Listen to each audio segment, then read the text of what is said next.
থাকতে পারি, আগামীকালকে বেঁচে নাও থাকতে পারি রে বাবা। খুব খেয়াল করে শুনেন, আমার আল্লাহ এই দেহের ভিতরে সবচাইতে দামি জায়গা বানাইছেন নাক, সবচাইতে দামি জায়গা বানাইছেন কপাল। বান্দা যখন সিজদা দেয়, দুনিয়ার ভিতরে সবচাইতে দামি জায়গা হলো হাত, তারপরে হাঁটু, এগুলো আল্লাহর সামনে লুটায়া পড়ে। এই নাক আর কপাল যখন আল্লাহর সামনে পড়ে, আমার আল্লাহ বান্দা যখন কানে ধরে বলে আল্লাহু আকবার, ওয়ারাব্বাকা ফাকাব্বির, আল্লাহর বড়াই বড়ত্ব যখন বর্ণনা করে, তখন আমার আল্লাহ ফেরেশতাদেরকে বলে, ফেরেশতারা রে, ওই যে দেখো তোমরা না বলছিলা এই জাতি, এই প্রতিনিধি আমি কেন বানাবো? ক্বালা ইন্নী আ'লামু মা লা তা'লামুন, আল্লাহ বলেছিলেন আমি জানি তোমরা জানো না। ফেরেশতারা কইছে আল্লাহ এই জাতি, এই প্রতিনিধি আপনি কেন বানাবেন? মাখলুক কেন, আপনি মানুষ কেন বানাইতে চান? আপনার তাসবিহ তো আমরাই পড়ি, আপনার প্রশংসা তো আমরাই বর্ণনা করি। আল্লাহ আপনি কিসের কারণে আরেকটা প্রতিনিধি বানাইতে চান? এরা তো দুনিয়াতে যায় মারামারি হুড়াহুড়ি দাঙ্গা হাঙ্গামা করবে, রক্তপাত করবে। তখন আল্লাহ বলেন ক্বালা ইন্নী আ'লামু মা লা তা'লামুন, আমি যা জানি তোমরা তা জানো না। এই কথা বলিয়া আল্লাহ আপনারে আমারে বানাইছে। এখন চিন্তা করে দেখেন, যখন বান্দা দুনিয়ার জমিনে কানে ধরে কয় আল্লাহু আকবার, আমার আল্লাহ সবচাইতে বড়, আমার আল্লাহ ফেরেশতা করে ডাক দিয়া কয়, ফেরেশতারা রে, এই যে দেখো আমার বান্দা বান্দিরা কত সুন্দর করিয়া আমার বড়াই বড়ত্ব করতেছে, আমি আমার বান্দা বান্দির গুনাহ মাফ করে দিলাম। সুবহানাল্লাহ। এর যুবক ভাই, মসজিদ তো এখনো দরজা খোলা, দাওয়াতে তাবলীগের মেহনতের দরজা খোলা, কোথায় পাগলামি করো, কোথায় ছোটাছুটি করো রে যুবক? কবরে যাওয়া লাগবে। কবর কারো মামার বাড়ি না, আত্মীয়র বাড়ি না, শ্বশুর বাড়ি না। ওইখানে গেলে বুঝবা কবরের কি অবস্থা। কবর হয়তোবা কারোবার জন্য জান্নাতের টুকরা, নতবা কারোবার জন্য জাহান্নামের গর্ত। এই কবরে যাওয়ার আগে কবরের পথের পাথেও তৈরি করে যাওয়া দরকার আছে না নাই? বান্দা যখন হাত উঠাইছে, আল্লাহর মায়া লেগে গেছে, দাঁড়ায়া দাঁড়ায়া আল্লাহর বড়াই বড়ত্ব প্রশংসা করতেছে। প্রশংসা করিয়া এই প্রশংসা আর ক্ষান্ত দেয় না, বন্ধ দেয় না। আবার আল্লাহু আকবার কে রুকুতে গেছে, যায়া বলতেছে সুবহানা রব্বিয়াল আযীম, আল্লাহু আকবার। আল্লাহর কইতেছে আল্লাহ, এ আমাদের রব, আপনি তো পবিত্র, আপনার পবিত্রতার ঘোষণা করতেছি, বড়াই বড়ত্ব করতেছি রে মালিক। আমার আল্লাহ ডাক দিয়া মাথার মধ্যে হাত দেয়, কুদরতি হাত দিয়া বুলাইয়া দেয়। বান্দার পিঠের মধ্যে, মাথার মধ্যে কুদরতি হাত বুলাইয়া কয়, বান্দা উঠ, বান্দা তুমি উঠো, আমি তোমার গুনাহগুলি মাফ করে দিলাম। বান্দা তো বুঝে না, বান্দা আরো কাকতি মিনতি করিয়া সামি আল্লাহু লিমান হামিদা বলে, আল্লাহ তুমি তো শুনো, আল্লাহ সামি আল্লাহু লিমান হামিদা, আল্লাহু আকবার। আল্লাহ তুমি তো আমার প্রশংসাগুলি শুনতেছ, সামি আল্লাহু লিমান হামিদা। কেমন আল্লাহ পাইছি। আল্লাহরে বান্দা যখন বলে, আল্লাহ তুমি তো আমার প্রশংসাগুলি শুনতেছ, সামি আল্লাহু লিমান হামিদা, রব্বানা লাকাল হামদ, সমস্ত প্রশংসা আমার রবের। এরকমভাবে যখন প্রশংসা করতে থাকে, তখন আল্লাহ খুশি হয়। খুশি হইয়া তারপরে ফেরেশতা করে ডাক দিয়া কয়, তোরা না বলছিলে না বানাইতাম? দেখ আমার বান্দা কেমন পাগলামি করতেছে, আমার সাথে কেমন প্রেম ভালোবাসা লাগাইছে। যখন বান্দা আবার আল্লাহু আকবার কইয়া সিজদাতে যায়, সুবহানা রব্বিয়াল আ'লা, বান্দা যখন এরকম ভাবে আল্লাহর পবিত্রতা বর্ণনা করে, আল্লাহ ফেরেশতাদেরকে ডাক দিয়া বলে, ও আমার ফেরেশতারা রে, তোমরা সাক্ষী হইয়া যাও, আমি আল্লাহ আমার বান্দার সমস্ত গুনাহ মাফ করে দিলাম। সুবহানাল্লাহ। বান্দা বৈশা বৈশা তাশাহুদ পড়ে, বান্দা দুরূদ শরীফ পড়ে, তারপরে সর্বশেষ বান্দা দুআয়ে মাসুরা পড়ে, আল্লাহর কাছে দোয়া করে, আল্লাহুম্মা ইন্নী যালামতু নাফসি যুলমান কাসীরা। আল্লাহর কাছে বলে, আল্লাহ ইন্নী যালামতু নাফসি, ইন্নী মানে আমার উপরে, নিজের উপরে জুলুম করেছি, তার মানে অত্যাচার করেছি নিজের আত্মার উপরে। এই জুলুম শব্দের অর্থ হলো গুনাহ। দুনিয়াতে এমন কোনো মানুষ নাই গুনাহ করে নাই রে বাবা, দুনিয়াতে এমন কোনো মানুষ নাই গুনাহ করে নাই। পাগলের গুনাহ নাই, ঘুমন্ত ব্যক্তির গুনাহ নাই, আর শিশু বাচ্চাদের গুনাহ নাই। এই তিন ব্যক্তির গুনাহ লেখা হয় না, কিন্তু এই তিন ব্যক্তি ছাড়া সমস্ত মানুষের গুনাহ আছে, গুনাহ লেখা হয়। বান্দা যখন গুনার কথা স্মরণ করিয়া চিন্তা করে দেখেন, বান্দা 3 দিন পূর্বে কি দিয়া খানা খাইছে মনে নাই, কিন্তু 30 বছর পূর্বে বান্দা কোন জায়গায় কি গুনাহ করেছে পটপট করে পিছনের দিকে লক্ষ্য করলে বাইসা যায়। একটু চিন্তা করিয়া দেখেন, বান্দা যখন তাশাহুদের মধ্যে বসিয়া, আখেরি বৈঠকের মধ্যে বসিয়া দুয়ায়ে মাসুরা যখন বান্দা পড়ে, আল্লাহুম্মা ইন্নী যালামতু নাফসি যুলমান কাসীরা, বান্দা যখন বলে আল্লাহ নিজের উপরে জুলুম করেছি, যুলমান কাসীরা, অধিক অত্যাচার, অধিক জুলুম করেছি আল্লাহ, অনেক গুনাহ করছি আল্লাহ। ওয়ালা ইয়াগফিরুয যুনুবা, আল্লাহ তুমি ছাড়া ক্ষমাকারী আর কেউ নাই। ইল্লা আনতা ফাগফিরলি, আল্লাহ তোমার কাছে ফিরে আসছি, আল্লাহ তুমি তো ক্ষমাশীল। ইল্লা আনতা ফাগফিরলি মাগফিরাতাম মিন ইনদিকা, তোমার ক্ষমার জন্যই তোমার নিকটে আসছি গো আল্লাহ, তোমার দরবারে এসে হাজিরা দিছি, নামাজ পড়তেছি গো আল্লাহ, তওবা করতেছি গো আল্লাহ, তুমি আমাকে ক্ষমা করে দাও। বান্দা এই যে ছোট্ট ছোট্ট বাচ্চারা যখন শরীরের মধ্যে ময়লা কাপড়, জামা কাপড় যখন ময়লা করে ফেলায়, খেলাধুলা করে প্যাঁক কাদা যখন লাগায়, বাবা যখন অফিস থেকে আসে, মা যখন অফিস থেকে আসে, কোনো কাজ থেকে বা কোনো জায়গা থেকে, বিদেশের বাড়ি থেকে যখন বাড়িতে আসে, বাচ্চার শরীরে ময়লা আছে না নাই এই দিকে কিন্তু লক্ষ্য করে না। লক্ষ্য না করিয়া, কারণ নিজের সন্তান, ব্লাডের সাথে, নিজের রক্তের সাথে সন্তানের রক্তের কালেকশন আছে, মুহাব্বত আছে, ভালোবাসা আছে, এই দিকে লক্ষ্য করিয়া সন্তানের শরীরে পেট কাদা আছে কিনা, ধুলাবালি আছে কিনা এই দিকে না লক্ষ্য করে মুহাব্বতের কারণে, মুহাব্বতের টানে সন্তানকে বলে, সন্তান আয় আয়, কুলে টাইনা নেই, কুলে টাইনা নিয়া নাকে মুখে গালে কপালে চুমা দেয় না, সুন্দর করে চুমা দিয়ে বলে আমার তো সন্তান, এরে সন্তান এই দুলা কেমনে বড়াইছে বাবা, এই দুলাগুলো সুন্দর করে বাবা মা পরিষ্কার করে দেয়, গোসল করায়া, আবার আতর গোলাপ সুন্দর করে লাগায়া, তৈল মালিশ করিয়া, সোনো আলতা পাউডার লাগায়া, আবার সুন্দর নতুন পোশাক পরাইয়া দেয়। আমার আল্লাহ, আমার দয়ার মালিক, বান্দার কাছে, বান্দা যখন আল্লাহর কাছে বলে, ও গো আল্লাহ আমি তো গুনাহ করেছি, যদি গুনাহ করে থাকি তবু তো তোমার বান্দা, আমি আমার গুনার কথা স্বীকার করতেছি গো আল্লাহ, দুনিয়ার কারো কাছে স্বীকার করতেছি না, কেউ তো শুনে না, আমার টেলিফোন, আমার মোবাইল ফোন, আমার কানেকশন তোমার কাছে আছে গো আল্লাহ, তোমার কাছে আমার সম্পর্ক। ওরে মালিক, জীবনে যত ধরনের গুনাহ করেছি, সগীরা কবিরা শিরকি বিদাতি, ইচ্ছা অনিচ্ছা, জানা অজানা, শহরে বন্দরে গ্রামে অঞ্চলে রাতের অন্ধকারে, এরে মালিক, এরে যুবক ভাইরা, মোবাইল ফোনে গুনাহ করো না, মেসেঞ্জারে গুনাহ করো, ভাইবারে গুনাহ করো, হোয়াটসঅ্যাপে গুনাহ করো, ইউটিউবে গুনাহ করো, ফেসবুকে গুনাহ করো, পরক্রিয়া প্রেম করিয়া গুনাহ করো। এই যে গুনার কথা দুনিয়ার কেউ না জানলে একমাত্র আমার আল্লাহ জানে। আমার আল্লাহর কাছে যখন তুমি বলো যুলমান কাসীরান ওয়ালা ইয়াগফিরুয যুনুবা, অধিক পরিমাণ গুনাহ করেছি গো আল্লাহ, তুমি ছাড়া আর ক্ষমাকারী কেউ নাই, আমার আল্লাহ বান্দার দিকে রহমতের হাতটা ফিরাইয়া দেয়।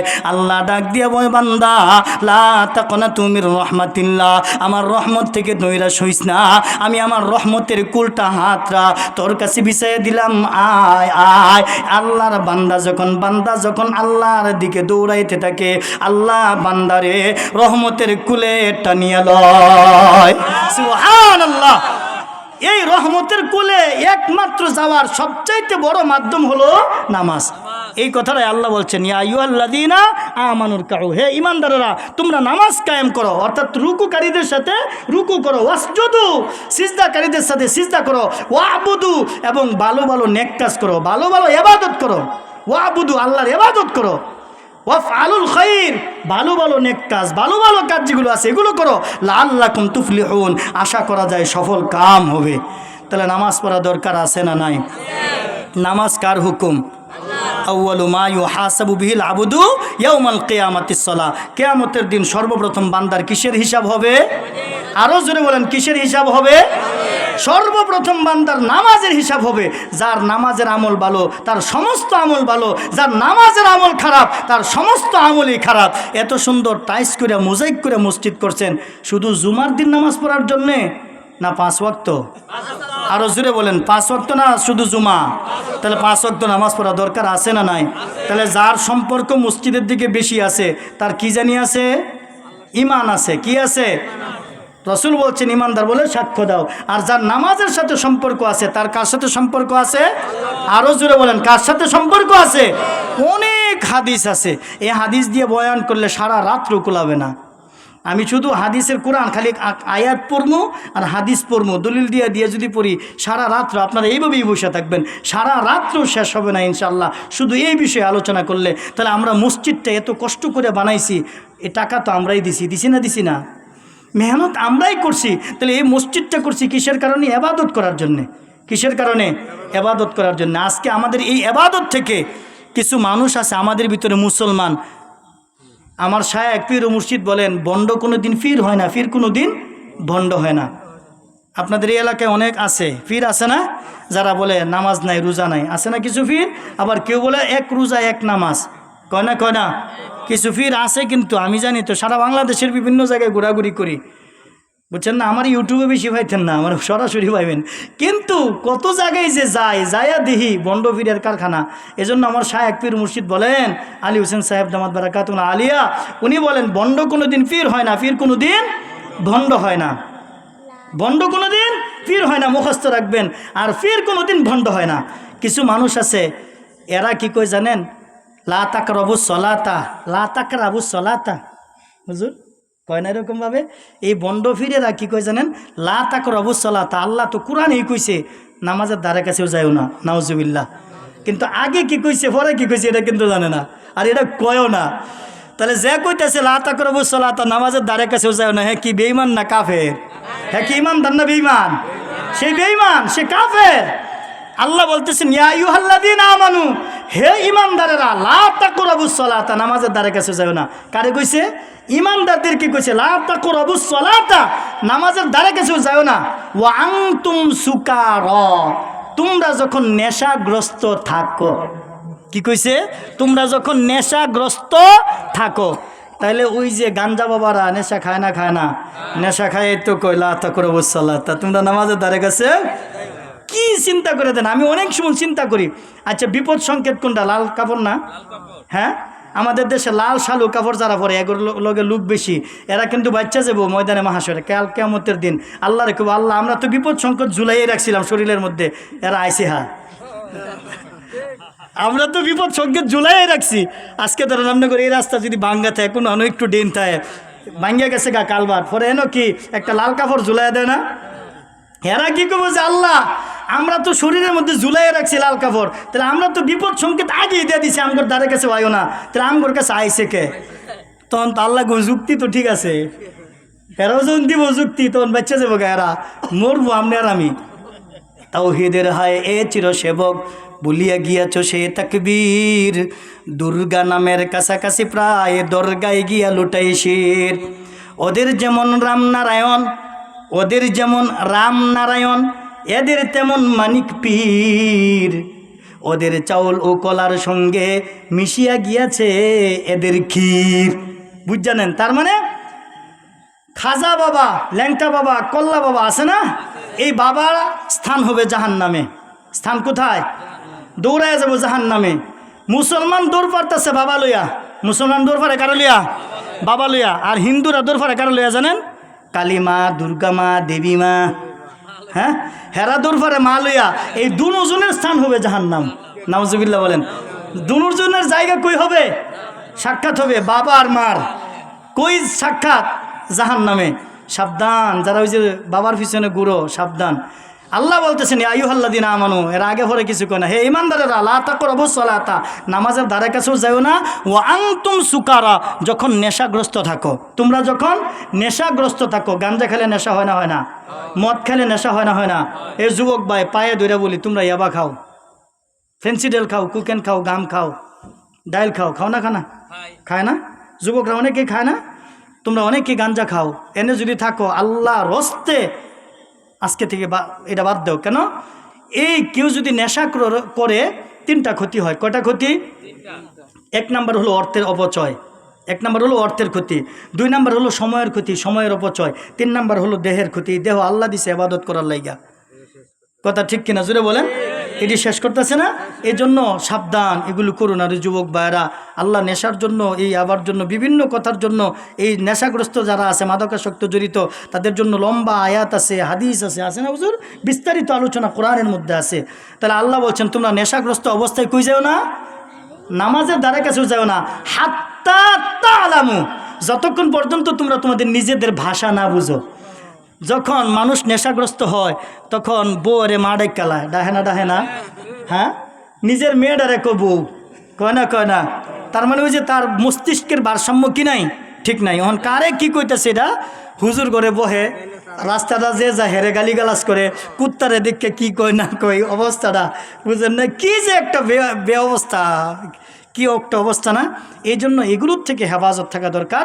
আল্লাহ বলছে ততক্ষণ পর্যন্ত নামাজের দ্বারে কাছে যাবে না যতক্ষণ পর্যন্ত তোমরা নেশাগ্রস্ত থাকো, আর যতক্ষণ পর্যন্ত তোমাদের নিজেদের ভাষা নিজেরা না বুঝো।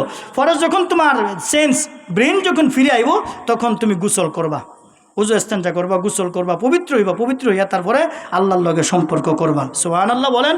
তাহলে নামাজ পড়বো তো নাকি ইনশাআল্লাহ? নামাজ পড়বো তো নাকি ইনশাআল্লাহ?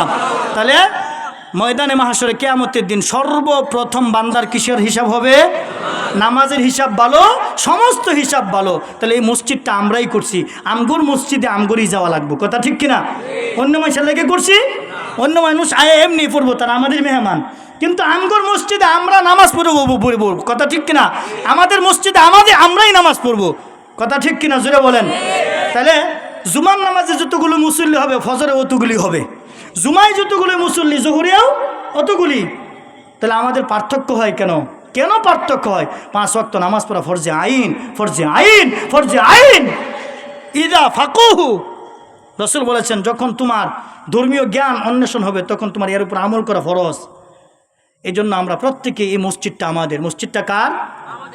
আজকে ফুটানি করে মানুষ, আমরা টাইস করে মসজিদ করছি, বেটা তোর একটা মসজিদ হলো নি, অথচ মসজিদে যায় নামাজও ভরে না। এই বেড়াগিরি করলে লাভ আছে? এই মসজিদ তোমার বিরুদ্ধে সাক্ষী দিয়ে তোমার জাহান্নামে দিব। আল্লাহ রেখো, আল্লাহ নামাজ পড়তে জীবন আইছে না, এর লগে আমার লগে সম্পর্ক নাই। আর এই মসজিদটা খানায় কাবা বাইতুল্লাহর সাথে বগি হবে, ডাব্বা হবে, বুঝেন নাই? বগি হবে, ডাব্বা হবে। ডাব্বা হইয়া এই মসজিদের প্যাসেঞ্জার যারা আছে, প্যাসেঞ্জার হলো তারা ক্বালু লাম নাকু মিনাল মুসাল্লিন। এই যে আল্লাহ বলছে এই মুসল্লি যারা ময়দানে মাহশরে, তারা বলবে যে মুসল্লি যাদেরকে জিজ্ঞাসা করবে যে তোমরা কেন জাহান্নামে গেছো, নামাজিরা নেককার বান্দিরা জাহান্নামী করে বলবে তোমরা কেন জাহান্নামে আসতো? তখন তারা বলবে ক্বালু লাম নাকু মিনাল মুসাল্লিন, আমরা কি ছিলাম না? মুসল্লি ছিলাম না। যারা মুসল্লি ছিল না তারা ওই বগিতে উঠতে পারবো না, মসজিদে উঠতে পারবো না। আর মুসল্লি যারা ছিল তারা মসজিদে উঠবে, আর ওই মসজিদ তাদেরকে জান্নাতে নিয়ে যাইব। সুবহানাল্লাহ। তাহলে আমাদের নামাজ পড়া দরকার আছে না নাই? আল্লাহ আমাদের সবাইকে বুঝার আমল করার তৌফিক দান করুন। সকলে বলি আমিন। বাবা, অন্তর থেকে আপনাদের জন্য দোয়া করি। যুবক ভাইরা, অনেক ভালো লাগছে। বাঙ্গা খেতে বলে ডেঙ্গা হয় না, কিন্তু আপনারা কেউ উঠাউঠি করেন নাই। দেখেন যারা সামনে আছেন তারা তো দেখছেন না, ওই যে দেন সবাই প্রথম থেকে শেষ পর্যন্ত এইভাবে বসে রয়েছে, কেউ যায় নাই। আলহামদুলিল্লাহ। আজকের এই মাহফিল আল্লাহ কবুল করে নিক। সকলে বলি আমিন। আমি আপনাদের কাছে দোয়া চাই। হাফেজ মাসুদুর রহমান সাহেব, উনি আমাকে দাওয়াত দিয়েছেন, ওনার মাধ্যমে আপনাদের কাছে আসছি। ওনার আব্বার জন্য দোয়া চাই। আমাদের যে